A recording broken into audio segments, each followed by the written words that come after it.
मर्दान के इलाके नंगाबाद में कानकनी के दौरान मट्टी का तौदा गिरने से 7 मजदूर जाम बहक हो गए हैं। इमदादी टीम्स ने 3 जख्मियों को जिंदा हालत में निकालकर अस्पताल मुंतकिल कर दिया है। ये वाकया मर्दान में कानकनी के दौरान पेश आया। मट्टी का तौदा गिर जाने से 7 मजदूर जाम बहक हो गए हैं।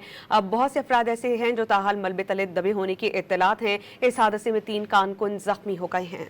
मर्दान के इलाके नंगाबाद में कानकनी के दौरान मट्टी का तौदा गिरने से 7 मजदूर जाम बहक हो गए हैं। इमदादी टीम्स ने 3 जख्मियों को जिंदा हालत में निकालकर अस्पताल मुंतकिल कर दिया है। ये वाकया मर्दान में कानकनी के दौरान पेश आया। मट्टी का तौदा गिर जाने से 7 मजदूर जाम बहक हो गए हैं। अब बहुत से अफराद ऐसे हैं जो ताहाल मलबे तले दबे होने की इत्तलात हैं। इस हादसे में 3 कारकुन जख्मी हो गए हैं। मर्दान के इलाके नंगाबाद में कानकनी के दौरान मट्टी का तौदा गिरने से 7 मजदूर जाम बहक हो गए हैं। इमदादी टीम्स ने 3 जख्मियों को जिंदा हालत में निकालकर अस्पताल मुंतकिल कर दिया है। ये वाकया मर्दान में कानकनी के दौरान पेश आया। मट्टी का तौदा गिर जाने से 7 मजदूर जाम बहक हो गए हैं। अब बहुत से अफराद ऐसे हैं जो ताहाल मलबे तले दबे होने की इत्तलात हैं। इस हादसे में 3 कारकुन जख्मी हो गए हैं।